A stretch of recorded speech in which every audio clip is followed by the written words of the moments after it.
Ofo looked around sadly at what used to be the third largest settlement on Zalia 5. The Kakuvuk had colonized the world less than 30 solar cycles ago.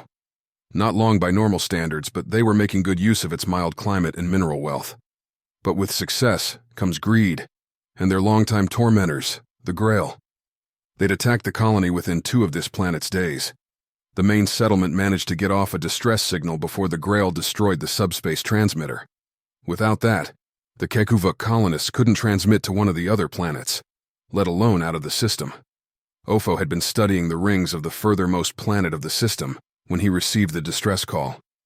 He warped to a position within the local asteroid belt to observe. He hoped to try and rescue some of his people, but the Gre'l had far too many ships in space for him to sneak by. His people were not a warlike species. They preferred working the land and creating fine pieces of art that were treasured across the galaxy. Their adeptness at carving or working with metal to create statues or symbols was especially sought after. Many worlds had statues of their important people that were created by Kakuvuk crafters. The Gre'l preferred not to pay for Kakuvuk artwork or other decorations. They'd just raid one of our colonies and take both our people and wealth back to their systems. Despite complaining to the Celestial Confederation, nothing was done but unenthusiastic condemnation of the Gre'l's actions. They were far too strong for all but a couple of members of the Confederation. And the Rotary and the Jazurk just didn't care. The newest race to join the Confederation was an enigma. The Terrans, or humans, as they preferred, were friendly to many other races and recently began setting up trade deals. They weren't weak. The Twi'lek found that out the hard way when they sent invasion fleets into Terran space. The initial invasion had moderate success against the Terrans' low space tech levels, but they managed to drive the Twi'leks off their world and then their system within a mere 25 solar cycles, or 50 of their years. The Twi'lek sent a larger force within 5 solar cycles and were greeted by a nasty surprise. The human fleet that greeted them was equal, if not advanced, to the Twi'lek tech level. Some of the design elements were obviously taken from ships they captured and then re-engineered. Despite being outnumbered almost 2-1, the humans crippled or killed over 90% of the Twi'lek fleet, with the rest fleeing. The humans only lost 1/3 of their fleet, but were in a far better position to recover their wrecked ships and rescue survivors. They even rescued and took a large number of Twi'lek prisoners. Unlike most species, they didn't massacre them or make sport of them. They traded them back as part of a peace treaty that required the Twi'lek to recognize Terran sovereignty and return any humans held against their will. No loss of territory, no massive reparations, or their people being taken into slavery. The Twi'lek were taken aback at such generous terms. Some of the Confederacy wondered why the Twi'lek would sign such a thing without any of their possessions being occupied. They did it because several of their high-ranking officers that were caught by the Terrans and sent back home as a sign of goodwill told them what they'd seen as prisoners. Their people still held prisoner were not mistreated, this despite the actions of the occupation troops left on Terra. But they also saw the other side of their character, the part that wanted revenge on the Twi'lek military and the rapidly advancing level of technology. Their industrial capacity was to be feared, and it was obvious that Terra would soon pass them in tech level. And the Terran military would soon be large enough to seize the home planet. So they accepted peace, and even began significant trading between them. Maybe even more surprising, a sizable number of Twi'lek refugees were accepted by the Terrans after the majority of Twi'lek territory was destroyed when their star went nova. And now Twi'leks were considered members of Terran society, a very strange people. So he was only slightly surprised when a Terran fleet jumped into space within 500 TKA of the planet. Ofo watched in amazement as the smaller Terran fleet obliterated the much larger Gre'l ships. And so, Ofo was able to join the humans as they landed troops on the planet's surface. Which is how he came to be standing in the remains of a settlement that once contained 150,000 of his people. Only a handful managed to hide well enough to escape the slaughter. They described a Gre'l force that numbered over 500,000 troops and slaver gangs. They'd managed to overhear the Gre'l's plan to break up into smaller groups and attack everywhere. Ofo stood back and listened while the human commander, or commandant in their rank system, gave out orders to her troops. Ofo answered any questions she had, and even helped calm the terrified survivors and convince them the humans are friends. Ofo even managed to convince a few to act as guides for groups of human soldiers, showing them around the settlement, where to find water, and finding the kind of terrain features the humans wanted for defensive positions. Others helped remove and bury the dead, the humans treating them with great respect as they did so. Ofo was very surprised to even see some Twi'leks amongst the troops they called engineers, because of their high aptitude for mathematics and other sciences. One of the humans told me they are some of the best engineers and technicians in the Terran military. They can even be officers and order human soldiers around. A very strange people. Ofo knew of no other military that mixed species on an equal level. The ones that did have other species, in their armies, used them as slave labor or cannon fodder. As the commandant was explaining the plan to Ofo, to dig in and wait for reinforcements to arrive over the next 2 days. She said another 2 Marine legions and 4 Army legions would be arriving. At Ofo's confusion, she explained each legion contained 5,000 troops broken into 10 cohorts of 500 each. Each legion was self-sufficient in the types of troops needed, except armored vehicles. 9 cohorts were specifically combat soldiers, and the 10th were not only combat soldiers, but contained their medical staff, engineers and comms techs, artillery and heavy weapons. The rest were part of her HQ group. Ofo listened raptly to all this, and decided he needed to explain this to Elder Otir and members of the Kakuvuk Grand Council. They must become able to protect themselves in the future. Ofo didn't even notice until the young soldier spoke up, less than an arm span away. Ofo still had trouble with their speech when they talked too fast, so just followed the commandant when she asked him to join her.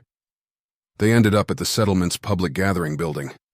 The settler that had been guiding the humans was squatting down, with a look of pure misery and resignation. The humans had a completely different and slightly baffling look, anger. Ofo later learned anger was an understatement. They were furious. When Ofo peeked in, he was saddened but not surprised to find that all of the settlement's children had been brought in here and massacred. The Gre'l had even made sport of some of them. Nothing we've not seen before. Ofo felt the great sorrow but resignation his people felt in this situation. They could not stop it, but had to deal with it. Ofo quickly learned the humans were different.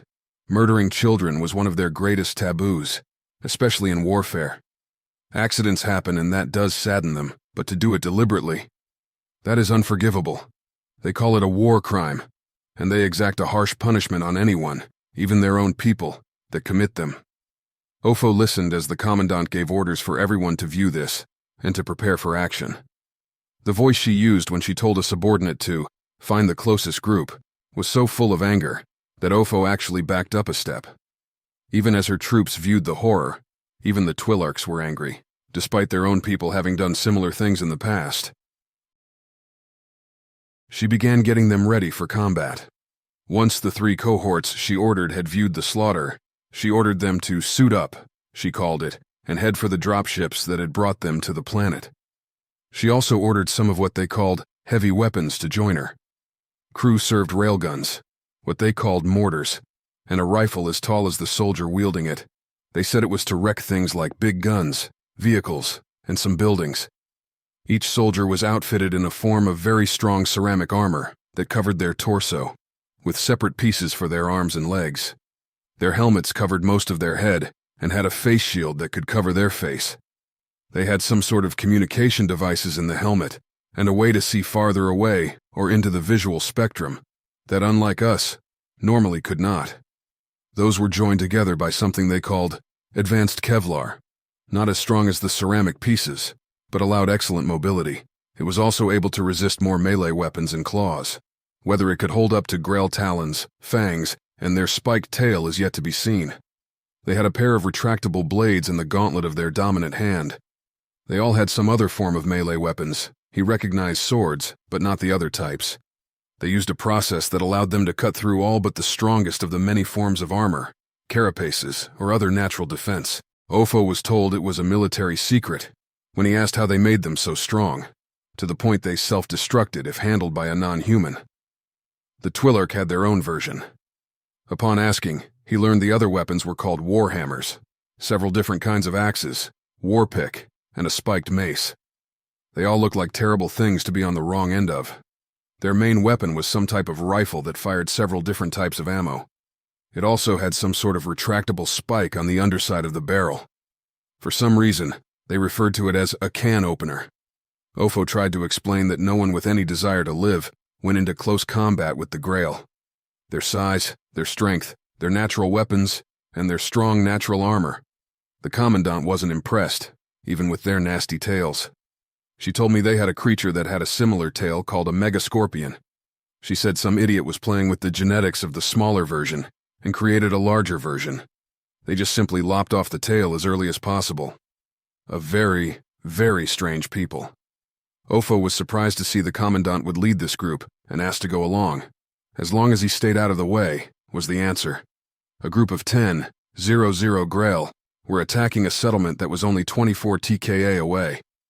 We arrived in less than 5 human minutes, but instead of immediately attacking the Gre'l, they set down further away. They found a small valley barely out of the sight from the village.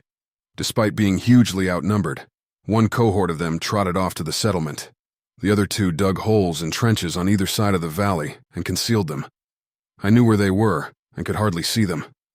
Another trench was dug further back in the valley floor, but not all of it was hidden. The railguns were placed there, but well hidden. The same of the mortars, but much further back. I don't know where the human with the really big gun went. When asked, the Commandant called it an ambush, a way to surprise the enemy and kill more than if they saw them coming. Ofo laughed and told the Commandant that the Gre'l aren't known to be quick thinkers and can be too stubborn to change the first plan.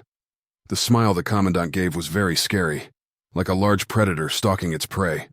She also explained the cohort that went towards the settlement were going to attack the Gre'l and then get them to chase them right into the trap. And that is why that trench on the valley floor isn't hidden like the others. It wasn't long before Ofo heard the sizzling sound made by Gre'l pulse rifles and the louder pop-pop sound of the human weapons. His people had excellent eyesight, so he saw the humans retreating before the Commandant did, with the Gre'l chasing them. She just said good before thanking him and asking him to keep her up to date until the humans could see them unaided. She then explained it prevented them from wasting time while waiting for their vision to adjust to the difference. Ofo began to see the human troops better. They would run so far and then turn to shoot. They were very good shots, and Gre'l were falling but kept coming. Some humans were carrying or helping others. Wounded was the word. Sadly, he saw some humans fall down and not get up again, shot by Gre'l weapons. He told the Commandant what he saw, and she turned to give orders with a tinge of sadness in her voice for her lost soldiers. Most other species officers don't care that much when they are killed in battle. A trickle of humans began to enter the valley and pass the hidden positions. Most jumped into the trenches and faced towards the Gre'l. A few carried wounded comrades further back to treatment. The last few humans entered the valley, followed by several Gre'l. Those were shot by the humans that had fallen back into the trench. Ofo looked at the Commandant, and she whispered, they wanted a lot more Gre'l in before they attacked. The Gre'l began to enter in larger numbers and kept falling to shots from the trench. Ofo finally saw the Gre'l war leader coming towards them. The Gre'l also stopped running into the valley as individuals. The war leader was easy to see. He was almost twice the size of his fighters. They are too disorganized to be called soldiers. Ofo explained this to the Commandant, and she whispered something into her comms. Ofo was starting to feel the first feeling of panic. 1,500 humans versus 10,000 Gre'l? We didn't stand a chance. Ofo heard the war leader shout something, and a group of maybe 500 headed towards them. He once again passed this on. The humans held their fire as the Gre'l came running into the valley, or what they call running. They aren't that fast, as seen by how easily the humans outrun them, even having to slow down to keep them coming. The humans still held their fire until the first line passed our position. The Gre'l stopped to fire, but then the humans in the trench opened fire all at once. Not one Gre'l got a shot off. With so much noise, the Commandant was able to speak without worrying they would hear us. She pointed out a distinct pile of rocks and told Ofo to tell her when the war leader got close to, or past that spot. She just winked when Ofo asked why, and told him he'd find out. While he was distracted, almost all of the Gre'l had been killed, and a few were running away. At Ofo's glance, the Commandant explained the few that escaped would both tell the war leader there was only that small group, and would start to spread fear among the other troops. Ofo was getting quite the education today. The war leader sent in an even larger group. They approached the valley entrance and gave a loud yell as they charged. Once again, they waited for them to pass our position before the human line opened fire. And once again, the furthest ahead went down like Berder in a game of podkels. But now, they were starting to get closer to the line. Some humans stopped firing entirely and pulled out their melee weapons. Maybe 100 reached the human lines, and an epic fight began. Some humans are still shooting, but some using their other weapons on the Gre'l. The Gre'l's cheers at being able to get the humans. Here and there a human was ripped apart by Gre'l talons, or had flesh ripped out from Gre'l fangs, but Ofo watched them lop off the Gre'l tails. Very few Gre'l were able to land blows, and even then, only once. A handful of Gre'l ran away. Only a couple of humans fired after them. Were they out of ammo? Is that why the Gre'l got into the trench? At least 15 humans were killed or severely wounded when they fought within the reach of Gre'l. Once again, a glance at the Commandant's face showed she wasn't worried. The air became rank with the smell of death. Blood, shit, vomit, of bodies ripped open by the projectiles of the humans, and almost all of it Gre'l.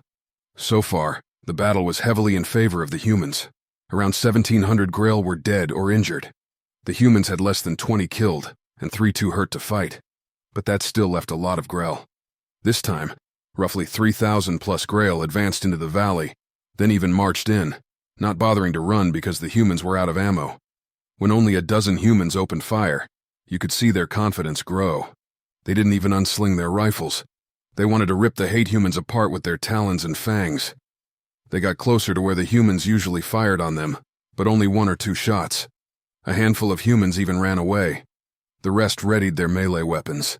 They were halfway to the humans, a huge bang, followed by a mechanical whine rang out from concealed positions behind and slightly above the trench. The Gre'l weren't knocked down so much as turned into a green mist as their bodies just exploded. Each shot would pass through several soldiers before stopping. The troops that ran away came back to the trench. Melee weapons were switched back for rifles, and their packages of flying metal were added to the destruction. It had been a trick. They had plenty of ammo. But that trick made the Gre'l overconfident. This time, not a single one was allowed to escape. The war leader had lost half of his men already. He advanced with the rest of his warriors to kill these puny humans. Surely this was enough to crush them. Ofo watched and waited. Some Gre'l were already entering the valley and stopping to shoot at the trench line, but got few hits. The crush of Gre'l behind them caused them to stop firing and move forward. At the point that the war leader passed the marker, almost a third of his men had entered the valley. Ofo told the Commandant the war leader had passed the marker. She just whispered, "Take him down now." Then she quickly whispered to Ofo, "Watch him." There was a massive bang that echoed across the valley, so startling that even the Gre'l stopped to look around. But Ofo saw what happened. The round took the war leader right in the torso. It exploded with his limbs and head all going different directions. The head launched straight up before landing amongst his men. The projectile continued on and ripped another dozen Gre'l to pieces. The Gre'l were so shocked that they lost focus and either stopped dead in their tracks or ran about, screaming what I assume was the war leader's name. That's when the railguns and troopers in the trench opened fire. Dozens of Gre'l died in seconds. Then the mortars added their little packages of death from above. Fountains of dirt and body parts erupted on each impact. They focused on the entrance to the valley so they couldn't escape. The sniper began shooting the Gre'l still outside the valley, goading them and killing whole rows with each shot. If the reload was any faster, he'd have killed them all. The rest finally had enough and charged in. They were so enraged that they dropped their rifles to charge faster. The bodies of the dead and dying Gre'l began to pile up so high that the Marines in the trench had to wait for them to pop their heads over it. Once the bulk of the Gre'l had entered the valley, the last of the trap was sprung. Hundreds of rifles opened up from both sides of the valley. The Gre'l let out a loud wail once they finally understood it was a trap. The mortar began dropping liquid fire across the neck of the valley, and then bringing back the rain of death. The sniper began taking out any of the groups that tried to charge the fire. The Gre'l didn't even know which way to attack. Some charged the trench again and died. Some tried to climb the hills and died. Some tried to run past the fire and died. Some just milled around and died. But that wasn't enough for the humans. When only a few hundred were left alive, the Commandant yelled, "Charge!" into her microphone. Almost as one, the Marines rose and jumped out of their trenches, some dropping rifles for their melee weapons, others deploying the spike, bayonet as they called it, and crashed into the disorganized mob. They gave a wordless shout of rage as they attacked the Gre'l. They stabbed, they shot, they crushed and they impaled the surviving Gre'l. This wasn't the disciplined war machine that had used tricks and tactics to destroy most of the Gre'l army. This was a horde of humans supercharged with rage at the Gre'l's killing of civilians, but the deliberate massacre of children. They swarmed over them, not content to just quickly kill them, but stabbing their swords and bayonets into them over and over. Their axes and warpick cleaved them apart, and the war hammers and maces crushed in their armor, their helmets, and their heads.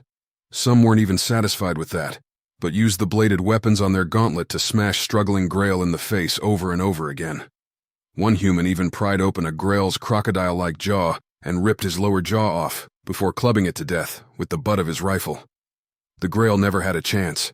They tried to fight back, but the humans mobbed them. They got very few chances to kill or wound a human. The few that managed to flee were run down by the fastest humans, kicked and beaten to death. The savagery both horrified and pleased Ofo. He'd never seen that level of violence. But the Gre'l were finally paying the price for their actions. The cries of the Gre'l faded away, until a single one wasn't left alive. The humans were covered in the green blood of the Gre'l. The humans removed their dead and injured from the assortment of Gre'l parts or lumps of what had been Gre'l. They took a moment to rest, before cleaning up the battlefield, but they didn't do this in the usual fashion of burying the dead. Their dropships landed, and all the bodies and parts of the Gre'l were loaded into large containers. When they finally found the war leader's head, it was left aside for a special use. It took 3 whole dropships with their cargo holds completely full of the ghastly cargo to get it all. The Gre'l's weapons and equipment were destroyed, aside from a few for study. The Commandant invited Ofo to see what they planned to do with the remains, so Ofo found himself in the cockpit of a dropship as each dropship went a different way. To the 3 largest camps they'd found so far, Gre'l overconfidence meant they brought few heavy weapons or anti-air to the planet's surface. What they had with them were left on the ships in orbit, the same ships that were making bright streaks in the sky as the wreckage burned up in the planet's atmosphere. So there was no danger to the dropships when they hovered out of Gre'l weapon range and disgorged the remains of their former comrades on them. And then they returned to their base. They found the returning Marines beset by comrades, yelling questions at them, but they quickly fell silent when their fallen comrades were brought from the dropships. Their casualties were light, for the action fought against superior numbers, but that was for the reports. To them, these were their comrades, their brothers and sisters in arms, the honored dead. They were taken to what was being called the morgue. They would be buried at sunrise, as per centuries-old tradition. The Commandant and Ofo finally emerged to loud cheering for both.